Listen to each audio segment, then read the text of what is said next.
as athletes sleep at the Olympic Games. Masked gunmen launch an attack. The terrorists kill 2 people and take 9 hostage. After hours of negotiations, a desperate rescue operation is launched. Now they are going to kill these people. But it ends in catastrophe. Suddenly, whoop, and all bets are off. 17 people are dead. All of the Israelis taken And the world faces a terrifying new reality. No one is safe from terrorism.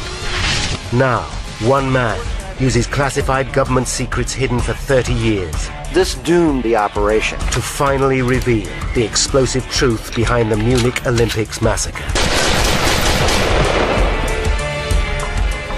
Disasters don't just happen. They're a chain of critical events. Unravel the clues and count down to those final seconds from disaster.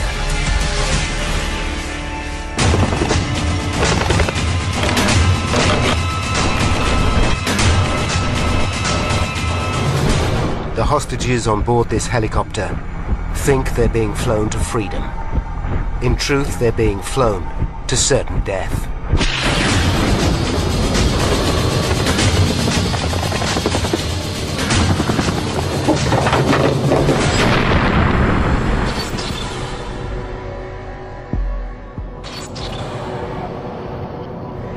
Europe.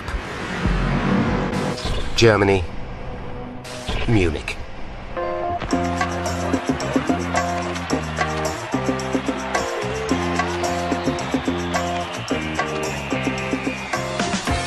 The Olympic Games in Munich are underway, a festival of international competition. 900 million viewers in 100 countries watch in amazement as American swimmer Mark Spitz wins 7 gold medals, and Soviet Olga Korbut enchants the world with her dazzling gymnastics. The presence of a team from Israel is highly significant. The sight of Jewish athletes attending a German Olympics symbolizes the whole spirit of the Games.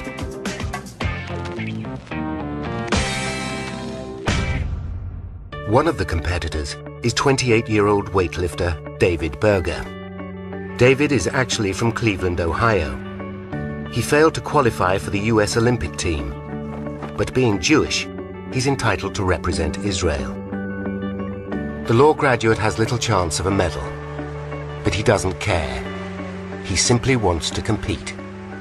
He considered competing in the Olympics as a weightlifter was the absolute ultimate that he could achieve. Andre Spitzer is the fencing coach. For him, participating in the Olympics crowns the greatest time of his life. A year earlier, Andre got married. His wife Anki gave birth to their first child just 5 weeks ago.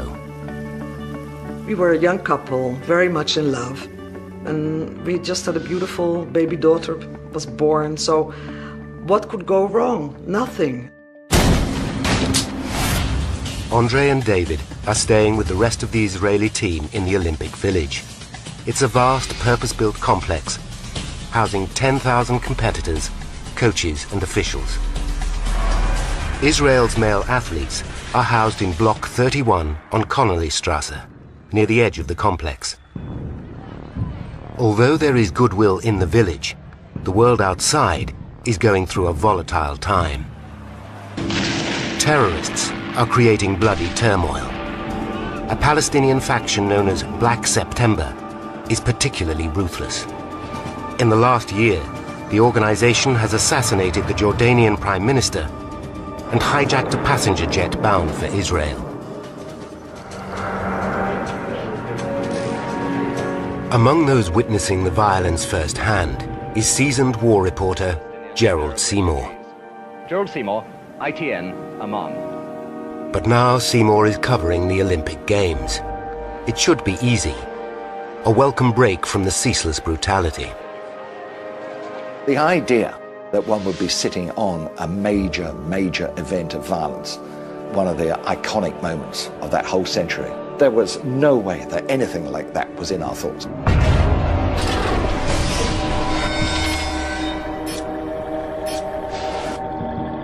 Just after 4 a.m. on Monday, September the 5th, masked gunmen break into the Olympic Village. They make their way to Block 31, Connollystrasse, where members of the Israeli team are sleeping.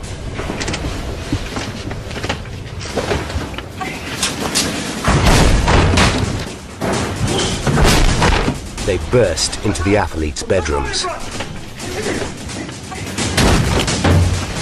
In the chaos that follows, 2 athletes are shot.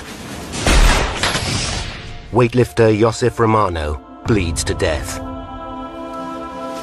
Then, the gunmen dump the body of wrestling coach Moshe Weinberg on the walkway outside.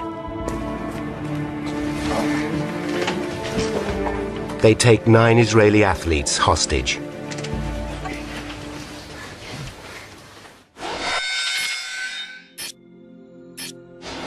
At 5:30 a.m., a police officer sees Weinberg's body outside Block 31. He raises the alarm. As the police remove the body, they spot masked gunmen inside.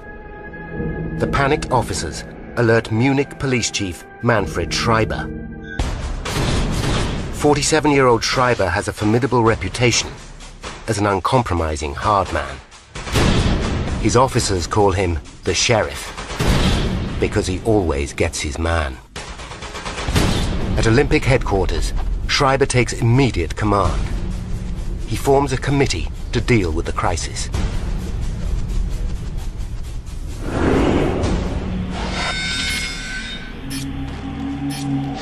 At 6 a.m., Schreiber is presented with 2 demand notes from the gunman, dropped from a window of the Israeli apartment. The first sheet announces that the killers are members of Black September. The second is a list of 234 Palestinians jailed in Israel. The terrorists demand that Israel's government release all the prisoners by 9 a.m. in just 3 hours' time. If the Israelis refuse, they will kill more hostages. Schreiber immediately sets up a hotline to the Prime Minister of Israel, Golda Meir. At 6:20 a.m., the world awakes to the sickening news. Violence has spread to even the most peaceful of international events. This is an ITN newsflash from the Olympic Village in Munich, where early this morning armed Palestinian guerrillas... The media reports that several Israeli athletes have been taken hostage. 2 are dead. 1 is reported as the boxing coach. This sets alarm bells ringing for Anki Spitzer. I knew there is no boxing coach. I know that Andre was a fencing coach, so I tried to find out what happened, but nobody could tell me. By 7:15 a.m., police established that 9 Israeli athletes are being held hostage on the first floor of Block 31 in a bedroom at the rear. Among them are Andre Spitzer and David Berger. But the police don't know how many terrorists are involved. The world waits for Manfred Schreiber's next move. Schreiber waits for a response from the Israeli government. Will they agree to the terrorists' demands? Israel's Prime Minister Golda Meir tells Schreiber she needs more time to convene her cabinet. But time is running out.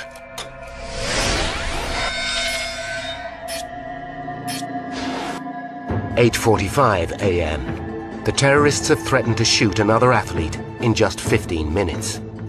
Schreiber must attempt to negotiate. He takes the long walk to Block 31, accompanied by 2 Olympic officials. One of the terrorists emerges from the building. He wears a safari suit and boot polish on his face. Despite the comic outfit, he oozes confidence. The man introduces himself as Issa and says he's in charge. His real name is Latif Afif, a 35-year-old from Nazareth. 3 of his brothers are also members of Black September. 2 are held in Israeli jails. With just seconds to go until the 9 a.m. deadline, Schreiber must persuade Issa to give him more time. The lives of the 9 athletes depend on it.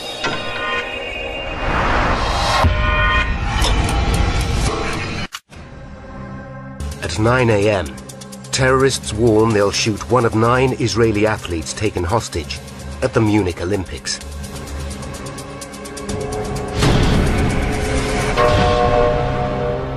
Police Chief Manfred Schreiber pleads with terrorist leader Issa for more time to meet their demands. Issa agrees. He extends the deadline until 12 noon, but he warns Schreiber that at noon he will order the execution of 2 more athletes. Schreiber has 3 hours to persuade the gunmen to surrender, or Israel to release Palestinian prisoners. By now, the siege is a media frenzy. 4,000 journalists and 2,000 TV crews are in Munich.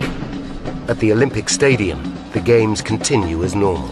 But there's only one story in town. Arab guerrillas have invaded the male athletes' housing area. Relatives of the captured athletes keep vigil by their TVs. It was totally unreal that you were watching a B-movie someplace and that everything was going to turn out all right. 11 a.m.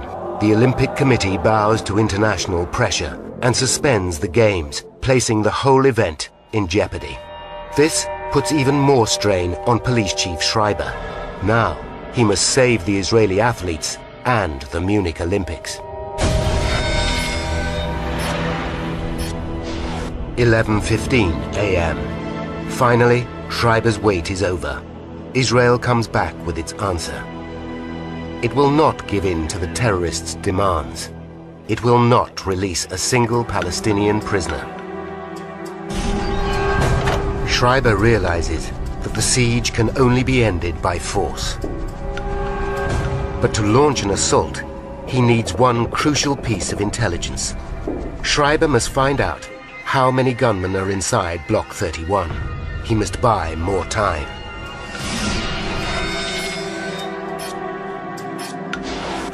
It's 11:45 a.m. In 15 minutes, the terrorists will shoot 2 more athletes. Schreiber has nothing to bargain with. He decides to engage Issa in a deadly game of bluff.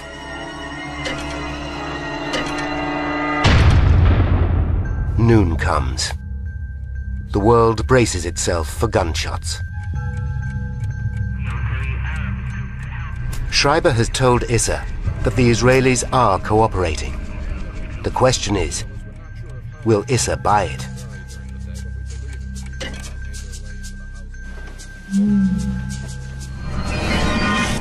The gamble pays off. The terrorists don't shoot. Schreiber keeps the bluff going through several deadlines all afternoon. For Anki Spitzer, it's terrifying. It's like dying a little bit. Every deadline you think, now it's going to happen, now they are going to kill these people. By 5 p.m., Schreiber still doesn't know how many terrorists are inside. Then, finally, he gets his chance. He persuades Issa to let 2 Olympic officials into apartment 1 to check on the hostages. One is Walter Tröger. He's appalled by what he sees. When we entered the room, we saw covered a corpse, a lot of blood at the walls, and the 9 friends from Israel, they had fear. They knew that they were in a terrible and a nearly unsolvable situation. Tröger's been set a vital task by Schreiber: to count the gunmen. When I came to that room with Issa, I saw 4 gunmen, and there might have been a 5th one. And from that time on, there was only one target and one aim: to free them by force.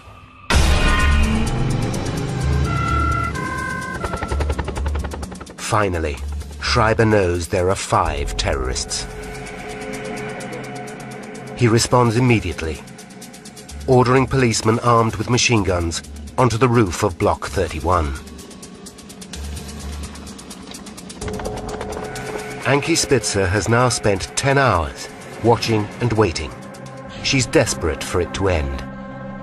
I was rather pleased because I was, at least somebody was doing something, you know, somebody was trying to take action. As the armed officers get into their positions, the terrorists seem to sense what's coming. Schreiber gives his men an order. To the amazement of all, it's an order to retreat.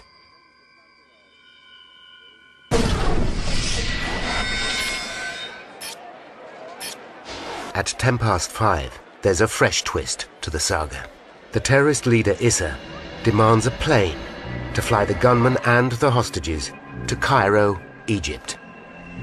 Schreiber's been under intense pressure for 11 hours. Now he's presented with the chance to take the siege out of the Olympic Village. Schreiber agrees to Issa's demands.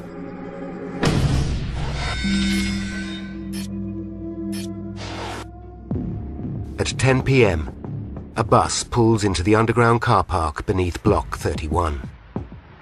Moments later, the bus takes the terrorists and hostages to a pair of helicopters 200 meters away. The helicopters will fly them to Fürstenfeldbruck, a military airport 25 kilometers west of Munich. There, a Boeing 727 waits to take them to Cairo.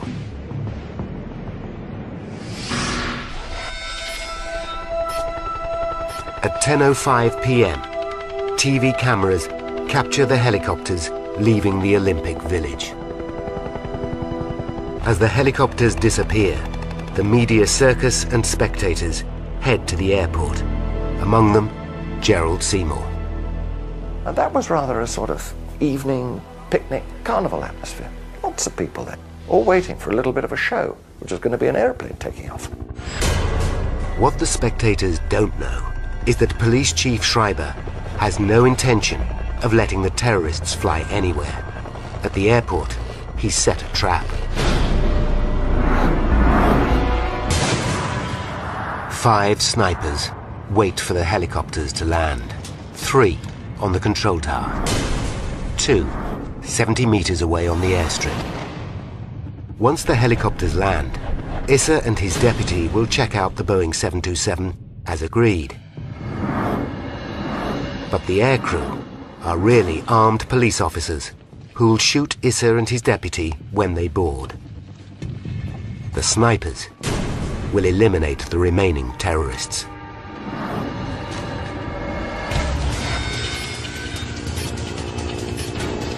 At 10:30 p.m, the helicopters land.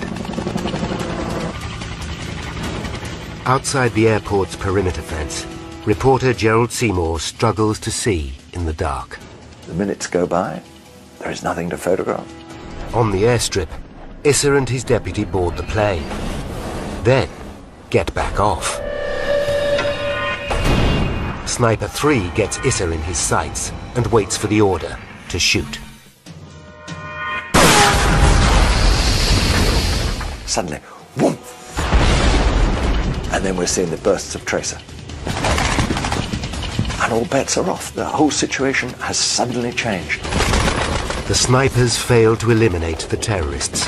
A furious gun battle erupts. Tied together in the helicopters, the athletes can only pray.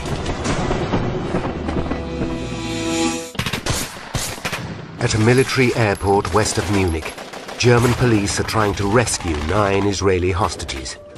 For 30 minutes, they exchange fire with the terrorists.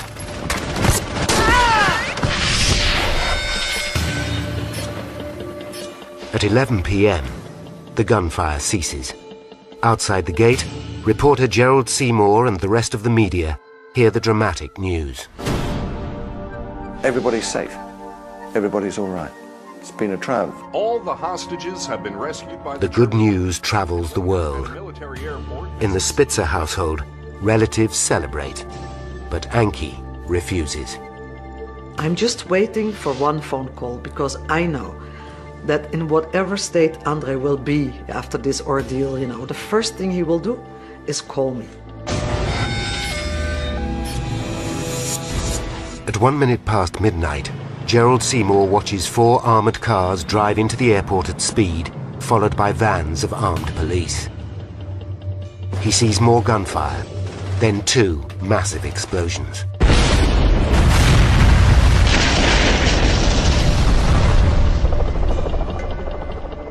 When the armoured cars return, Seymour realizes that the good news was premature. The big gates open, and the lights are on the face of the young officer NCO, and the lights show the glistening of the tears that stream down his face. And that's the sign to us all that it's a disaster. The world waits to learn exactly what happened. At 3:17 a.m., the media reveals the full scale of the carnage. All of the Israelis taken hostage at the Munich Olympics are dead. The 9 men were killed during a rescue operation. For relatives, hope turns to numb grief. We turned all the lights off in this house and went to bed. You don't think, you don't feel, you just react. After something like this happens, I was very angry and I wanted something to be done, you know.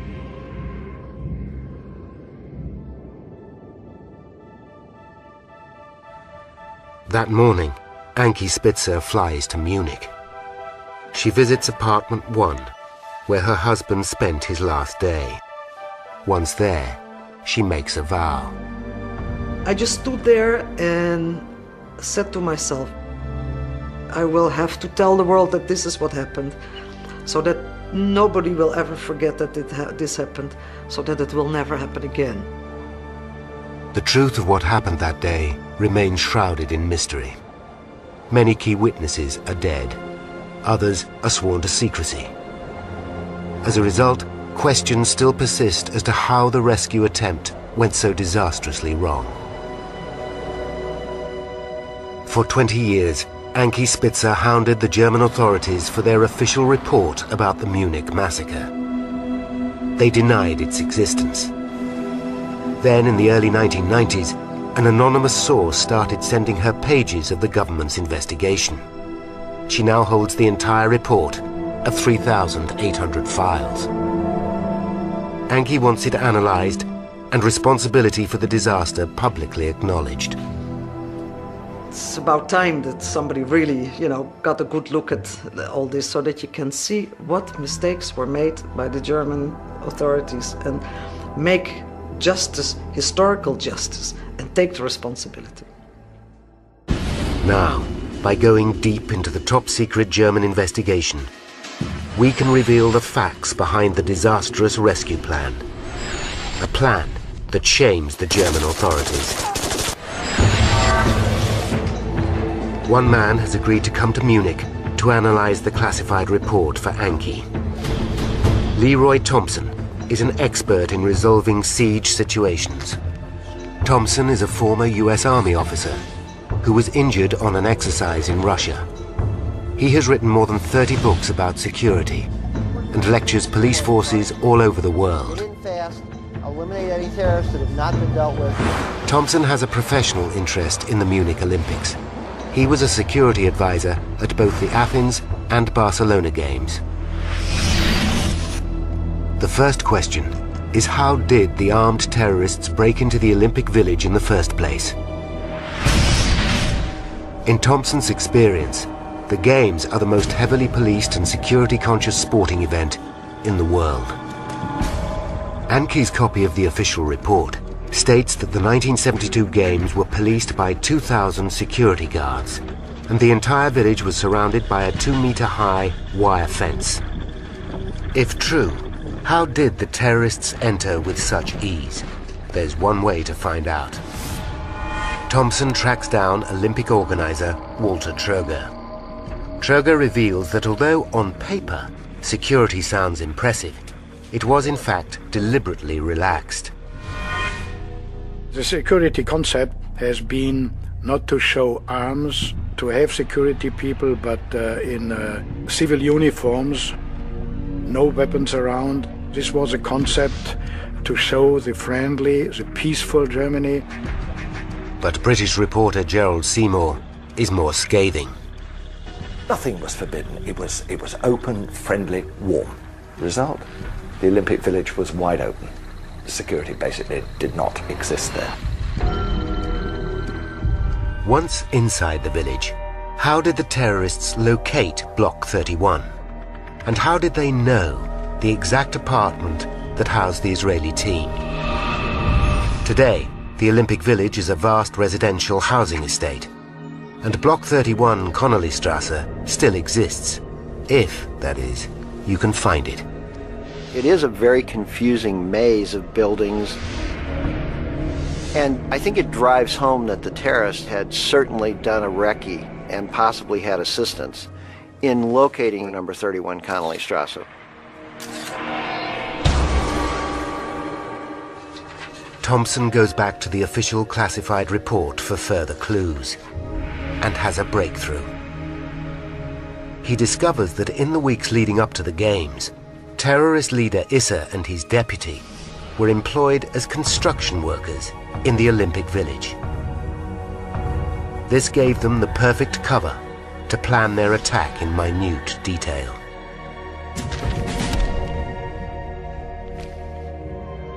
Thompson hopes the official report will provide the answer to his next question. Once the gunmen strike, how do the German authorities react? Their first step was to set up a crisis committee. What Leroy wants to know is who was on that committee, who was making the decisions, and what experience did they have. The committee is made up of three key decision-makers: Bruno Merck, the Bavarian Interior Minister; Hans-Dietrich Genscher, the Interior Minister of West Germany; and Manfred Schreiber, Munich's Chief of Police. The list does not impress Leroy. There are 2 politicians and just 1 tactician. Politicians have an agenda that's usually related to getting reelected, satisfying constituencies, making themselves look good.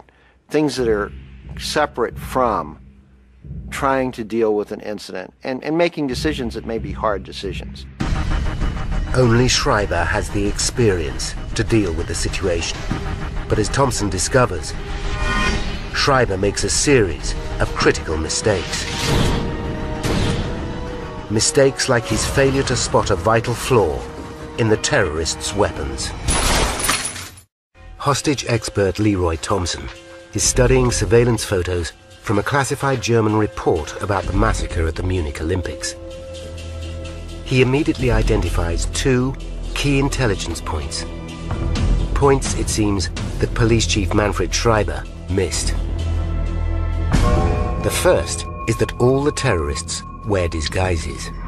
This is a clear sign they intended to survive the operation. If they were committed to dying, they wouldn't bother hiding their true identities. It's a key point for negotiators because that means that they should be willing to maybe make some concessions to attempt to negotiate a solution that will let them live and leave.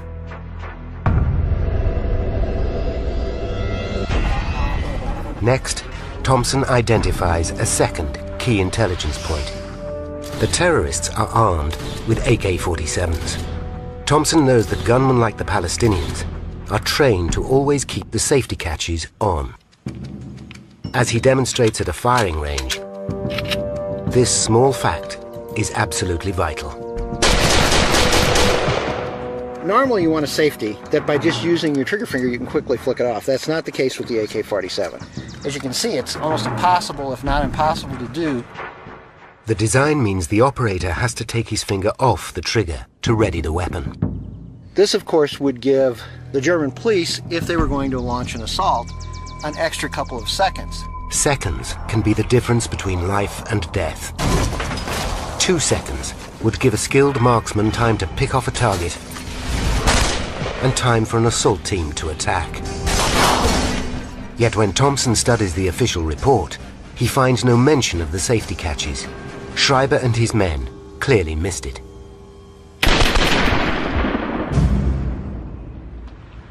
To get to the bottom of the next mystery, Thompson studies the television archive. He wants to know why Schreiber doesn't clear the entire area of media and spectators. Thompson explains it's the first rule of tackling a hostage situation. The reason is simple. An AK-47 is an automatic weapon with a magazine that holds 35 rounds of ammunition.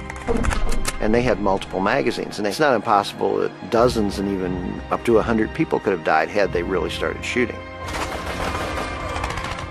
Schreiber's failure to clear the area is a mistake, but there's far worse to come. For Thompson, the key to resolving any hostage siege is to know your enemy. Schreiber needs to know exactly how many terrorists are inside Block 31. Only then can he plan a successful assault. Thompson knows Schreiber had one excellent opportunity. Just after 5 p.m., he persuades Issa to let 2 Olympic officials into apartment 1 to check on the condition of the hostages. The officials report seeing 5 terrorists. This is the information Schreiber has been seeking. He now launches his assault plan. To analyze the assault, Thompson studies archive footage of the armed German policeman climbing onto the roof of Block 31. He's not impressed. They were uncomfortable in the way they were climbing across the roofs. They weren't doing it, what we say, tactically, which means using every bit of cover, moving in such a way that they're always ready if they have to engage the terrorists. They were holding their weapons in a manner that didn't show they were used to using those weapons at close quarters. So who was this assault team? And why, just as they were poised to strike, were they ordered to retreat? To find out, Thompson tracks down Heinz Hohensen, one of 13 officers who scaled the roof that day. He is shocked to learn that the assault team was made up of regular street cops. We were officers who worked the street. There was nobody else. No anti-terror unit existed, which is why it was only us who were suitable for this task. As the police officers wait for the order to attack, their boss Schreiber notices something odd. The terrorists seem to be reading his every move. We were still on the roof when we were informed that our operation was very likely to be abandoned. Schreiber suddenly realizes that preparations for the assault are being filmed, and that the terrorists are watching every move live on TV. He aborts the operation, much to the relief of his officers. Probably all of us would have been killed in the bloodbath. Schreiber's failure to secure the area and clear the media has come back to bite him. Thompson wants to quiz Schreiber about some of his mistakes that day. He requests an interview. Schreiber declines. So Thompson decides to do some research into the man they call the Sheriff. Deep in the vaults of a daily Munich newspaper, he discovers a file on Schreiber. And with the help of a translator, he makes an astonishing discovery. In August 1971, a year before the Games, Schreiber played a key role in another hostage crisis. During a failed bank raid, 2 armed men took 17 people hostage. After a tense standoff, Schreiber ordered a marksman to open fire. One bank robber is injured, but not fatally. As a result, the robber shot an innocent woman, dead. Schreiber was charged with involuntary manslaughter. 4 months later, the charges were dropped, But Thompson suspects that the incident affects Schreiber's judgment. He may not have been willing to make the call that it's time for us to use lethal force to settle this incident now. So the lives of the 9 Israeli hostages lay in the hands of one compromised police chief and 2 politicians. Thompson is beginning to understand why the operation at the airport went so disastrously wrong.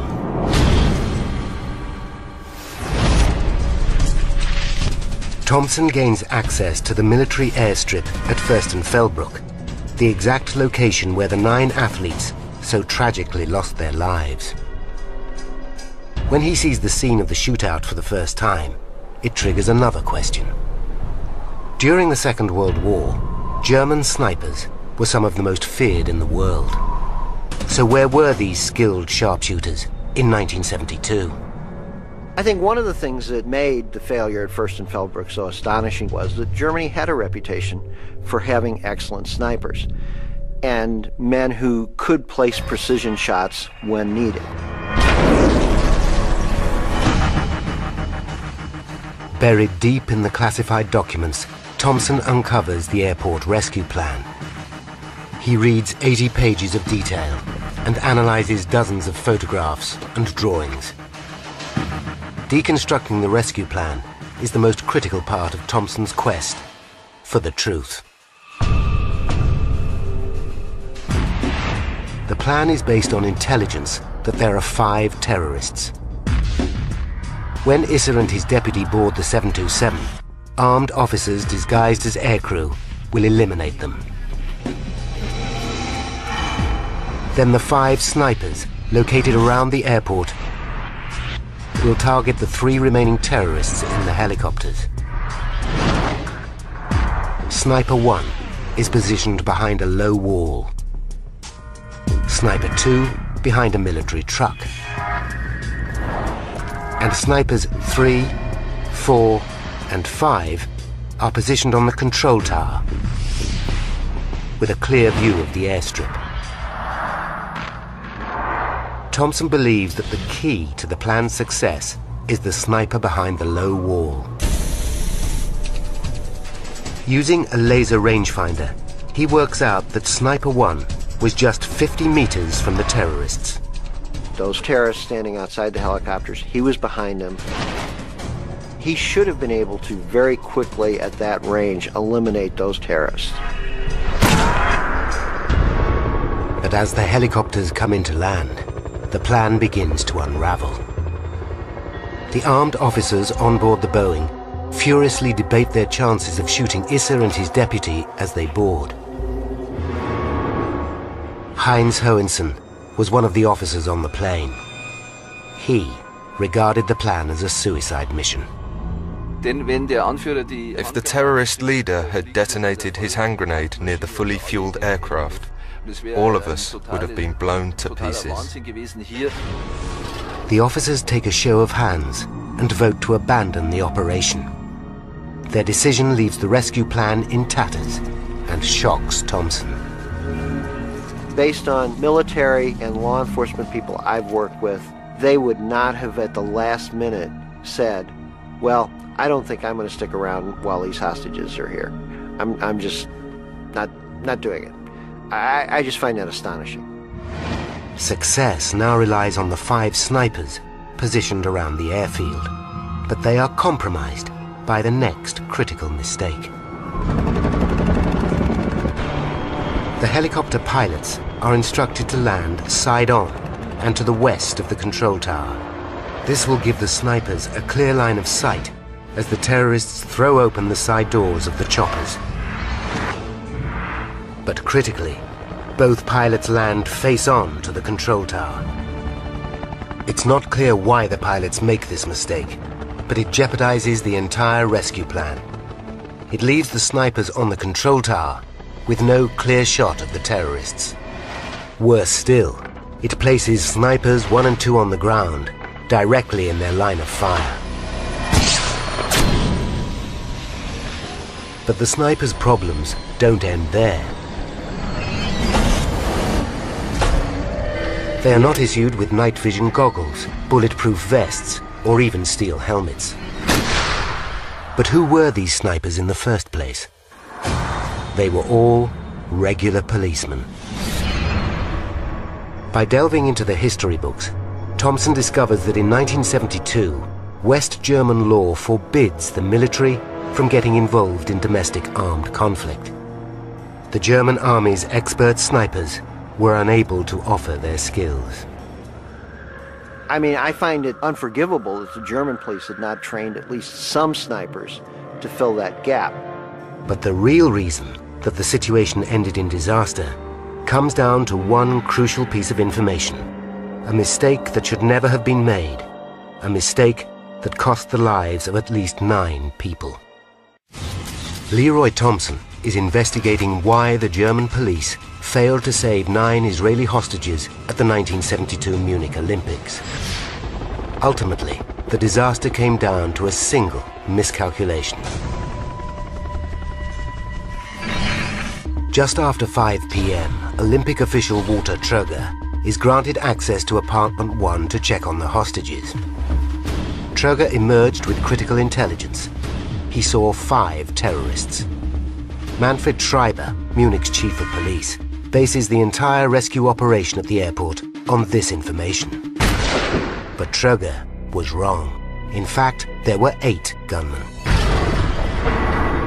And to cap it all, the German authorities knew this 30 minutes before launching their rescue plan. At 10 p.m., as the terrorists and their hostages are transported to 2 helicopters, German officials clearly see not 5, but 8 terrorists inside the bus. But the rescue plan wasn't changed to allow for this new intelligence. No one even told the snipers at Fürstenfeldbruck.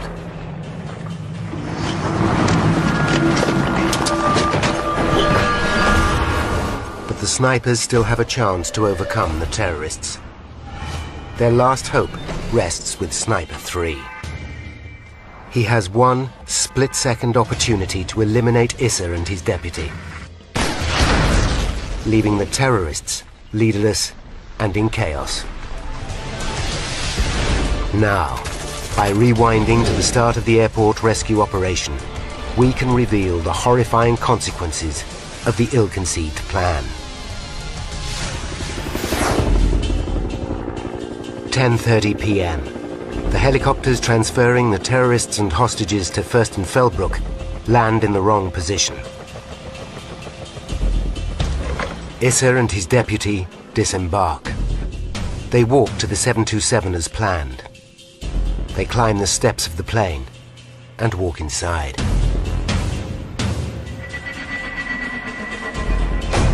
Issa finds the plane empty. He runs back to the choppers, shouting to the others that it's a trap. Sniper 3 waits for the order to shoot Issa. With no telescopic sights and poor lighting, he struggles to see his target.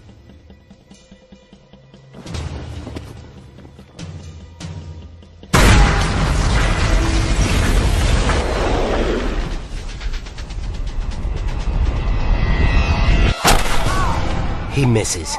He shoots Issa's deputy in the thigh. Issa makes it to safety and orders his men to attack the airport building. A furious gun battle ensues. The snipers now realize there are 8 terrorists. Snipers 1 and 2 find themselves pinned down by the gunfire of snipers 3, 4, and 5. They can play no part in the shootout. It's now 3 snipers against 8 terrorists. By 11 p.m., the snipers have killed 2 terrorists, but they're being outgunned. They stop shooting and wait for backup.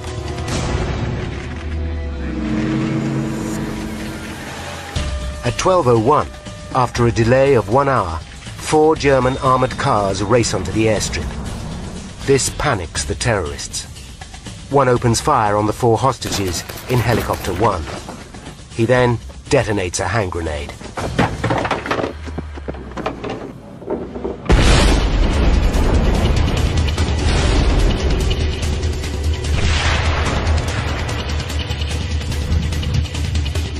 snipers shoot and kill Issa. A terrorist in helicopter 2 shoots the 5 remaining hostages.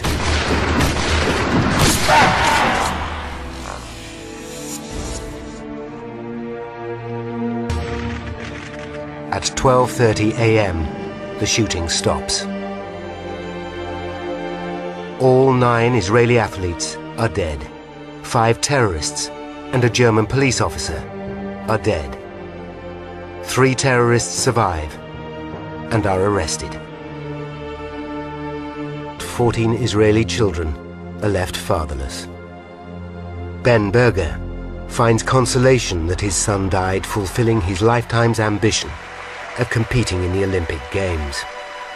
The only thing that I console myself with sometimes, that I think if David knew that things were going to end the same way, he would follow the same path. That sounds strange to say, but I always felt that way. Ankie Spitzer now knows how and why her husband Andre died at Munich. But nobody has ever accepted responsibility for his death.